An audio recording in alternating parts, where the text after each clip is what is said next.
تمہاری منزل یہ نہیں ہے کہ ڈگری مل جائے اور جاب مل جائے، یہ بہت چھوٹے درجے کی چیز ہے۔ میری، تمہارے وی سی صاحب کی، تم بچیوں کی، بچوں کی ایک ہی منزل ہے کہ یا اللہ تو راضی ہو جا۔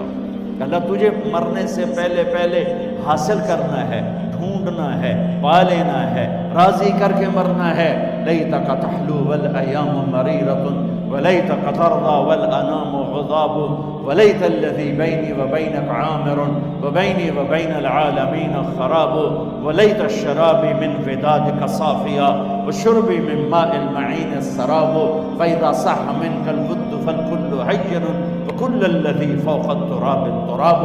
اللہ کو پاتے ہوئے جو سودا کرنا پڑے کر جاؤ۔ عبداللہ بن حذیفہ کو رومیوں نے پکڑ لیا، صحابی ہیں، ان کو آگ میں ڈالنے لگے تو وہ رو پڑے، تو لوگوں نے رومی بادشاہ سے کہا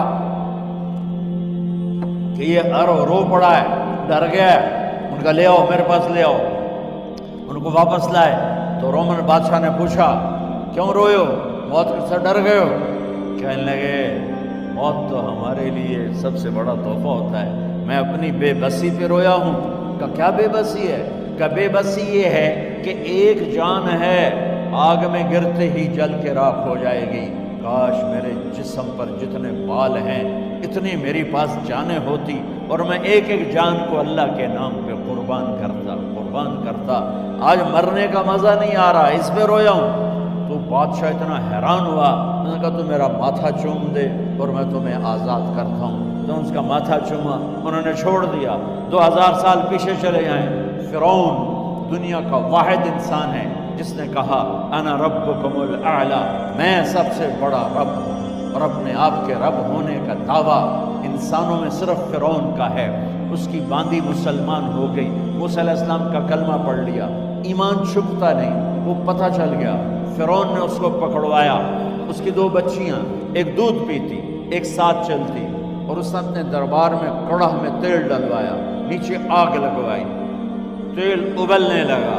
جب وہ پوری طاقت سے ابلنے لگا تو اس نے فرعون نے اس عورت سے، اس باندی سے کہا یہ آگ تیرے سامنے ہے، جلتا ہوا تیل، موسیٰ کے رب کو مانے گی تو پہلے تیری بچیوں کو جلاؤں گا پھر تجھے جلاؤں گا، اور اگر مجھے رب مانے گی تو تیرے گھر کو سونے چاندی سے بنا دوں گا، تیرے گھر کو سونے چاندی سے بھر دوں گا۔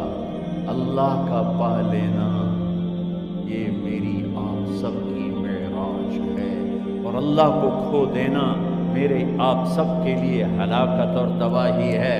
سنو اس نے کیا کہا؟ اللہ نے اپنی محبت کو ماں سے تشبیہ دی ہے، باپ سے نہیں دی، اور چھوٹا بچہ زیادہ ممتا کو لیتا ہے۔ وہ کہنے لگی فرعون یہ تو میری 2 ہیں، میری 100 ہوتی تو اللہ کے نام پہ آج میں قربان کر دیتی۔ فَقْضِ مَا أَنْتَ قَاضٍ، کر جو تجھے کرنا ہے۔ تو پاگل ہو گیا، غصے میں کہنے لگا اس کی بڑی بیٹی کو ڈال دو۔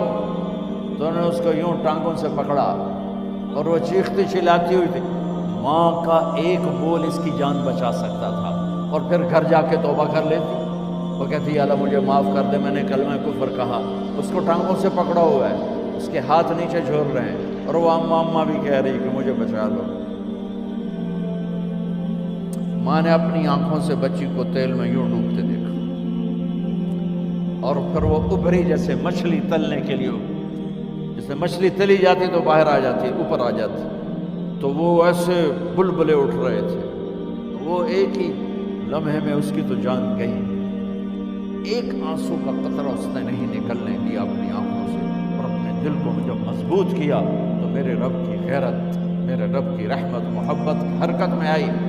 اللہ نے ماں کی آنکھوں سے پردہ ہٹا دیا، اور ماں نے اپنی بیٹی کی روح کو نکلتے دیکھا، اور وہ کہہ رہی ہے اصبری یا ام فإن لک من الأجر کذا وکذا۔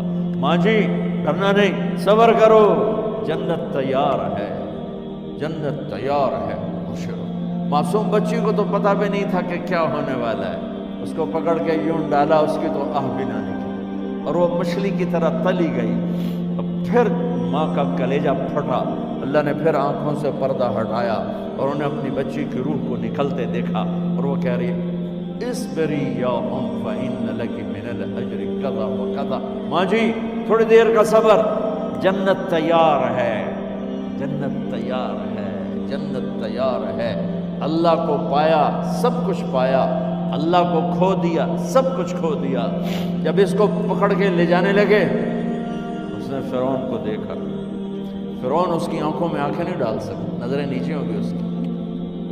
کہنے لگی میری ایک بات مانو گے، میری ایک خواہش پوری کرو گے؟ فرعون نے پوچھا کیا؟ کہ جب میں بھی جل جاؤں تو میری اور میری بچیوں کی ہڈیوں کو اکٹھے دفن کرنا، باہر پھینک نہ دینا، دفنا دینا۔ فرعون نے کہا تمہاری یہ خواہش پوری کی جائے۔ انہوں نے کہا میں پیچھے ہٹ جاؤ، میں نے اللہ کو جان دینی، مجھے دھکا دینے کی ضرورت نہیں ہے، میں اپنے اللہ سے ملنے جا رہا ہوں۔ سبحان اللہ، جب اللہ مطلوب ہوتا ہے تو موت محبوب بن جاتی ہے، جب اللہ کی نافرمانی ہوتی ہے تو موت سے نفرت ہو جاتی ہے، مرنا عذاب نظر آتا ہے۔ وہ چھلانگ مار گئی، اللہ اکبر کا نعرہ لگاتی ہوئی، ہڈیاں ادھڑ گئیں، گوشت ادھڑ گیا، ہڈیاں باقی رہ گئیں۔ فرعون نے کہا ایک ہی جگہ ڈال دو، سب کو دفن کر دو۔ دفن 2000 سال کے بعد بچوں بچیوں، 2000 سال کے بعد موسیٰ علیہ السلام کے 2000 سال کے بعد جناب رسول اللہ صلی اللہ علیہ وسلم دنیا میں تشریف لائے۔ 40 سال کی عمر میں نبوت ملی، 50 سال کی عمر میں معراج ہوا، 2050 سال کے بعد میرے نبی کی سواری بیت المقدس جا رہی ہے، اور بیت المقدس پر جب وہ اوپر پہنچے ہیں تو مصر وہاں سے قریب ہو جاتا ہے۔ جب وہ اترنے لگے تو میرے نبی نے کہا جبریل جنت کی خوشبو آ رہی ہے، جبریل جنت کی خوشبو آ رہی ہے، کہاں سے؟ ابھی تو جنت اوپر ہے، ابھی تو اوپر جانا ہے، تو یہ زمین سے جنت کی خوشبو کیا آ رہی ہے؟ تو جبریل نے عرض کیا رسول اللہ فرعون کی ایک باندی تھی جو اللہ سے سودا کر گئی جان کا اور اپنی بچیوں کا، اس کی بچیوں کی ہڈیوں کو جہاں دفن کیا گیا ہے، یہ خوشبو جس دن انہیں دفن کیا تھا اس دن سے لے کر آج تک یہ خوشبو آ رہی ہے، اور یہ قیامت تک آتی رہے گی۔ اللہ اپنے نام پہ قربان ہونے والوں کی یوں قیمت لگاتا ہے، پہلے اپنی منزل طے کرو، پہلے اپنی منزل طے کرو، پہلے اپنی منزل طے کرو کہ مجھے اپنی زندگی کی سے لینا کیا ہے، مجھے اللہ کو پانا ہے، مجھے اللہ کو پانا ہے۔ میں نے اللہ کی قسم، اگر اللہ راضی ہے تو پھر موت سے بڑھ کر کوئی تحفہ نہیں، اس سے بڑھ کر کوئی خوبصورت پیغام نہیں، اور اگر اللہ ناراض ہے تو موت سے خوفناک کوئی پیغام نہیں۔ عمر بن عبدالعزیز 3 بر اعظم پر حکومت کی، عمر بن عبدالعزیز، بنو امیہ، مروان 9 مہینے حکومت کی، اس کا بیٹا عبد الملک بن مروان 21 برس حکومت کی، اس کا بیٹا ولید 10 سال حکومت کی، اس کا بیٹا سلیمان 2.5 سال حکومت کی۔ اسی تخت پر بیٹھے عمر بن عبدالعزیز۔ پہلے چاروں نے اللہ کے شریعت کو قربان کیا حکومت کے لیے، عمر بن عبدالعزیز نے اپنے آپ کو قربان کیا اللہ کے لیے، حکومت کو پاؤں کے تلے رکھا اور اللہ کی رضا کو سامنے رکھا۔ ان کو زہر دیا گیا، جب ان کی موت کا وقت قریب آیا تو انہوں نے رجا بن حیوہ کو بلایا۔ سننے والی بات ہے بچوں، ان سے فرمانے لگے سنو، میں نے 3 بادشاہوں کو قبر میں اتارا۔ اب بچیاں تو قبرستان جاتی نہیں، ہم تو اپنے ہاتھوں سے قبر میں اتارتے ہیں اور اوپر مٹی ڈالتے ہیں اور اوپر اینٹیں ڈالتے ہیں اور پھر منو مٹی میں دبا کے واپس آتے ہیں۔ یہ منظر آپ بچیوں کے تو دیکھنے کا بھی نہیں ہے۔ وہ کہنے لگے میں نے 3 بادشاہوں کو مٹی میں ڈالا، لیکن ان کے کفن کی گرہ کو جب کھول کے دیکھا تو ان کے چہرے قبلے سے ہٹ چکے تھے، وہ رنگ ان کے کالے پڑ چکے تھے۔ ولید بن عبد الملک، سلیمان بن عبد الملک، عبد الملک بن مروان، عبد الملک باپ، ولید بیٹا، سلیمان بیٹا، یہ تینوں کا ان کے چہرے کالے ہو گئے تھے اور ان کا قبلے سے منہ پھر گیا تھا۔ اب میں مرنے لگا ہوں، مجھے پہلے ضرور چیک کرنا کہ میرا اللہ میرے ساتھ کیا کرتا ہے۔ پہلے تینوں کی ظلم کی حکومت تھی، ان کے چہرے قبلے سے کیوں ہٹ گئے؟ آپ کو عجب بات بتاؤں، ولید بن عبد الملک روزانہ تہجد میں کھڑے ہو کے 10 سپارے پڑھتا تھا، 10 سپاروں کی تلاوت تہجد میں کرتا تھا کھڑے ہو کے، اور قبلے سے چہرہ ہٹ گیا۔ سلیمان بن عبد الملک تہجد گزار، چہرہ قبلے سے ہٹ گیا، ظلم کیا، ظلم کیا، ظلم کیا، خون کو پانی بنا دیا، حکومت پر شریعت کو قربان کیا، رشتے ناتوں کو قربان کیا۔ اللہ نے قبلے سے چہرے، نمازیں منہ پہ مار دی، روزے منہ پہ مار دیے، حج زکاتیں منہ پہ مار دی، تہجد ان کے منہ پہ مار دی، اور ان کے چہروں کو قبلے سے ہٹا دیا اور رنگ کالے کر دیے۔ عمر بن عبدالعزیز نے اسی سلطنت کو عدل سے بھر دیا، اسی سلطنت کو عدل سے بھر دیا۔ کیسی سلطنت کی؟ جب گورنر تھے تو 60 اونٹوں پہ سامان چلتا تھا، جب امیر المومنین بنے تو بچے کہنے لگے ماں سے، بچے بچیاں 12 تھے، ماں سے کہنے لگے کہ عید کا موقع آ رہا ہے، ابا سے کہو ہمیں نئے کپڑے تو لے کر دیں۔ ان کی ماں کا نام ہے فاطمہ، بچوں کی ماں کا نام فاطمہ بنت عبد الملک۔ یہ دنیاوی سٹیٹس میں سب سے بڑی خاتون گزری ہے، آج تک اس کے لیول کی کوئی عورت نہیں آئی۔ دادا بادشاہ، باپ بادشاہ، 4 بھائی بادشاہ، 6 خامند بادشاہ، 7 نسبتوں سے یہ عورت شہزادی رہی ہے۔ حضرت عمر گھر آئے، بیگم نے کہا بچے کپڑے مانگ رہے ہیں۔ حضرت عمر کہنے لگے میرے پاس تو پیسے نہیں ہیں، تنخواہ میں تو مشکل سے روٹی پوری ہوتی ہے، کہاں سے لے کر دوں؟ تو تھوڑی دیر خاموش رہی بیگم، پھر کہنے لگی آپ ایسا کریں، اگلے مہینے کی سیلری ایڈوانس لے لیں، اس سے میں کپڑے لے لیتی ہوں اور روٹی کا خرچہ میں مزدوری کر کے، گھر بیٹھے مزدوری کر کے چلا لوں گی، آپ 1 مہینے کی تنخواہ ایڈوانس لیں۔ حضرت عمر بن عبدالعزیز واحد خلیفہ ہیں جن کے دور میں 3 بر اعظم میں زکوٰۃ لینے والا باقی نہیں بچا تھا۔ یہاں لاہور میں ان کی حکومت کے نیچے تھا، جنوبی اسپین فرانس ان کے حکومت کے نیچے تھا، کاشغر تک ان کے حکومت کے نیچے تھا، استنبول کے دروازوں تک ان کی حکومت تھی۔ 3 بر اعظم میں ایک آدمی زکوٰۃ لینے والا نہ بچا، اور اپنا حال یہ ہے کہ بیگم سے کہہ رہے ہیں پیسے کوئی نہیں، کپڑے کہاں سے لے کر دوں؟ اور بیگم طریقہ بتا رہی ہے کہ آپ اگلے مہینے کی تنخواہ ایڈوانس لے لیں، اس سے میں کپڑے لے لوں گی، اور چولہے کا خرچہ، روٹی کا خرچہ میں گھر بیٹھ کے مزدوری کر کے کما لوں گی۔ تو حضرت عمر کہنے لگے ہاں یہ ٹھیک ہے۔ باہر آئے وزیر خزانہ مزاحم، انہیں بلایا کہ بھائی ہمیں اگلے مہینے کی تنخواہ ایڈوانس چاہیے، یہ تنخواہ والے لوگ بیٹھے ہوئے تنخواہیں لیتے ہیں۔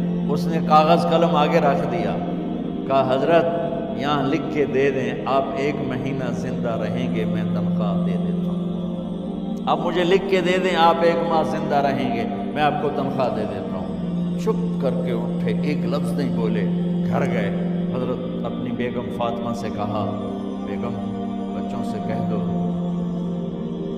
کہ باپ کے پاس کپڑے لے کر دینے کی سکت نہیں ہے، اور خزانے ایسے بھرے پڑے تھے کہ زکوٰۃ لینے والا کوئی نہیں تھا۔ عید کی نماز ہوئی، نماز کے بعد جب ساری فیملی ملنے آئی اور بچے بھی ملنے آئے تو ان کو دیکھ کر ان کی آنکھوں میں آنسو آ گئے۔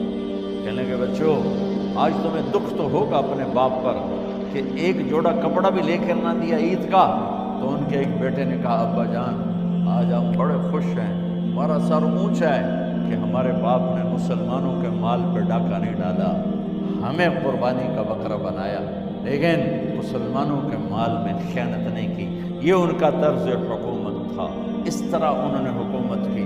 گھر میں تشریف لائے تو بیٹیوں سے بات کی تو انہوں نے منہ پہ ایسے دوپٹہ رکھا ہو، منہ پہ دوپٹہ رکھ کے بات کریں تو فرمانے لگے کپڑا تو ہٹاؤ، دوپٹہ کیوں رکھا ہوا ہے؟ تو گھر کی خادمہ زور زور سے رونے لگی، کہنے لگی امیر المومنین آج آپ کی بیٹیوں نے کچا پیاز توڑ کے روٹی کھائی ہے تو وہ اس کی بو ہے منہ میں، آپ کو بو سے نفرت ہے اس لیے منہ پہ کپڑا رکھ لیا ہے۔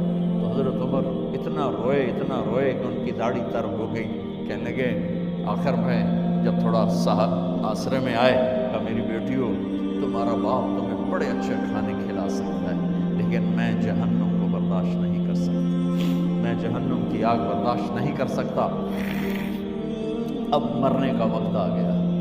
جب وہ گورنر تھے تو 60 اونٹوں پہ ان کا سامان چلتا تھا، اور جب وہ امیر المومنین بنے تو عیادت کے لیے لوگ آ رہے تھے تو سالے عیادت کے لیے آئے، فاطمہ کے بھائی۔ کپڑے دیکھے امیر المومنین کے تو بہن کو ایک طرف کر کے فرمایا، بڑے نیک سرداروں میں سے تھے یہ مسلمہ بن عبد الملک، کہنے لگے امیر المومنین کے کپڑے تبدیل کروا دو، لوگ پوچھنے آ رہے ہیں تو میلے کپڑے اچھا نہیں لگتا۔ کہا جی بھائی کرواتی ہوں۔ اگلے دن جب وہ حال پوچھنے آئے تو پھر وہی کپڑے تھے، تو انہوں نے ان کو الگ جا کر کہا بہن میں نے تمہیں کہا تھا کپڑے بدلوا دیتی، کیوں نہیں بدلوائے؟ تو وہ رونے لگی، کہنے لگی کہاں سے بدلواؤں، جوڑا ہی ایک کہاں سے بدلواؤں؟ اور حکومت کتنی تھی؟ 3 بر اعظم، 3 بر اعظم کی حکومت۔ ہمارا تو پٹواری امان کا نہیں ہے، وہ 3 بر اعظم کی سلطنت لے کر ایک جوڑے میں اللہ سے ملنے جا رہے ہیں۔ جب ان کا انتقال ہوا، سلیمان بن عبد الملک کی ڈیڈ باڈی جب قبر کے قریب لائے اتارنے کے لیے تو ایسے ایسے ہلنے لگا، اس کا پورا جسم ہلنے لگا۔ تو اس کے بیٹوں نے کہا کہ ہمارے ابا زندہ ہیں، تو حضرت عمر نے فرمایا بیٹو زندہ نہیں ہے، عذاب قبر جلدی شروع ہو گیا ہے، عجل اللہ بالعقوبہ، قبر کی پکڑ پہلے شروع ہو گئی ہے، چھپاؤ اپنے باپ کو جلدی۔ جب عمر بن عبدالعزیز کی ڈیڈ باڈی قبر کے قریب کی گئی اور ان کا بھائی اتارو، بھائی وہ باتیں شروع ہو جاتی ہیں، رومال ڈالو، چادر پکڑو، ادھر سے پکڑو، تو ایک دم ایسے ایک پرچہ ہوا میں اڑتا ہوا سب نے دیکھا، وہ آتے آتے آتے آتے آتے آتے یوں آ کے حضرت عمر کے سینے پر گر گیا۔